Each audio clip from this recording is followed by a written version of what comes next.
As of January 2022, the world currently holds just under 6,000 roller coasters, so today I'm going to be taking a look at my top 10 bucket list roller coasters.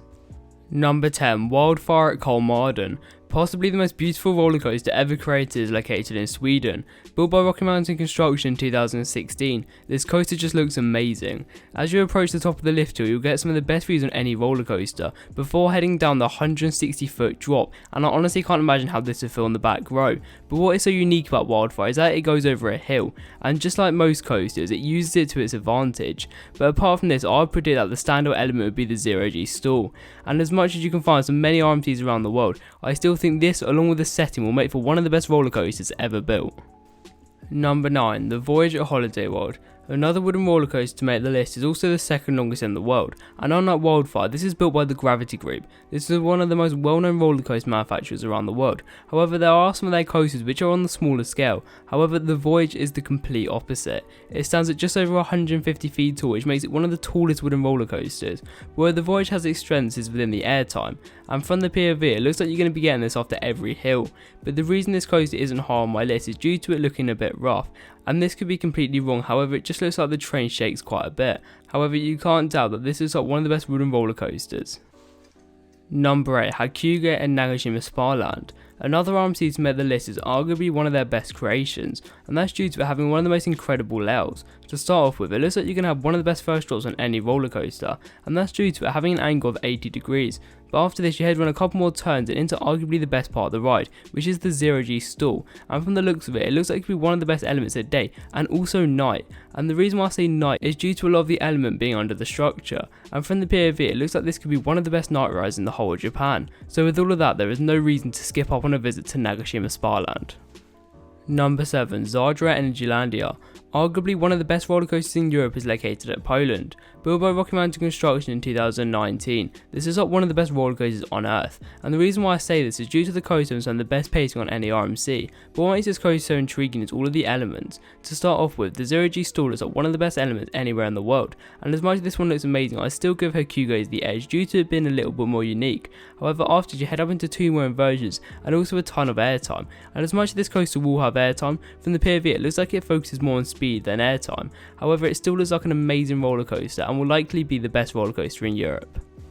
Number 6, Fury 325 at Carowinds. The tallest bin and gear coaster comes in at the number 6 spot, and even though I believe this should be much higher on the list, the other 5 coasters just have a bit more airtime. However, what are the positives of Fury 325? To be honest, this is one of the best roller coasters on earth, and that's all due to the first drop. This stands at just over 300 feet and honestly looks like it goes on forever, but some of the other standout elements include the multiple airtimes along just the ride itself. And something really cool about Fury 325 is that it crosses into 2 states. This just adds to the already amazing ride experience and makes it a destination for enthusiasts. Number 5, Intimidator 305 at King's Dominion.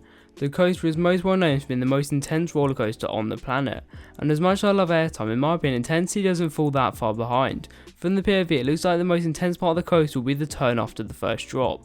This is one of the most insane elements on any roller coaster, and that's due to you heading down the 300-foot drop and straight into a turn. So apart from the intensity, the coaster doesn't really have anything else. However, something to mention is that the coaster still has the over-the-shoulder restraints, and as much as these have been changed over the years, I still believe that the coaster would be much more comfortable if it had lap bars. However, you never hear a bad review about Intimidator 305. Number 4, Velocicoaster at Universal Studios Islands of Adventure. This is one of the best roller coaster combinations ever built, and if you don't really know what this is, it's essentially a great coaster but with also top-notch theming, and I have to say that Velocicoaster looks exactly that. To start off with, the animatronics look like some of the best in the world, and then you get onto the coaster trains. These are like some of the best trains in the industry, and I have to say that the Zero car does not disappoint. However, after this you head into what looks like one of the best coaster layouts. The first half looks to be quite slow but also features a ton of theming. However, the second half just looks amazing, so if you couldn't have guessed, this coaster looks like one of the best in the world. Number 3, Lightning Rod at Dollywood. The only launched RMC comes in the form of Lightning Rod, and before we start I'm going to quickly take you through its history. So it opened back in 2016 as the world's first launched wooden coaster. However, due to loads of issues with the launch, Rocky Mountain Construction came back in to retrack the whole coaster with their iBox design, and the iBox track is essentially steel track with wooden supports. So apart from this, they also had to slow down the launch, and even though this coaster has had a lot of changes in the past, you still can't doubt how amazing it looks. Arguably one of the best roller coaster elements has to be the quad down. This is a set of 4 airtime moments moments which just look amazing, so with all this airtime there is no way I could have left it out of the top 3. Number 2, El Toro at Six Flags Great Adventure.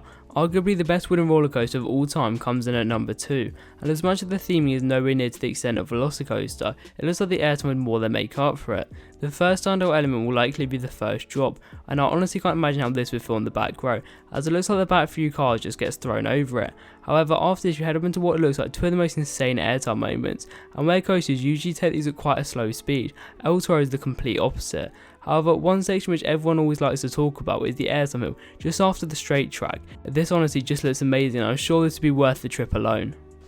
Number 1, Steel Vengeance at Cedar Point. The coaster which very often gets claimed as the best roller coaster on the planet comes in at number 1, and I have to say this coaster just has an endless amount of pros to talk about. To start off with, the length of this coaster just looks incredible, but also not to mention it has the most airtime on any roller coaster on earth. And if I have to talk about the layout, the standout elements will include the multiple air modes along with the 0G stall and the 3 0G rolls, and as much as this coaster looks great at day, it just looks so much better at night, and just like Hakuga, the third lap of this coaster will all be beneath the structure, so with all of that there is no doubt that I'll be getting out to Cedar Point later this year to experience it. So there you have it, my top 10 bucket list roller coasters. If you have enjoyed it, make sure to leave a comment down below. Thank you for watching, I'll see you in the next one.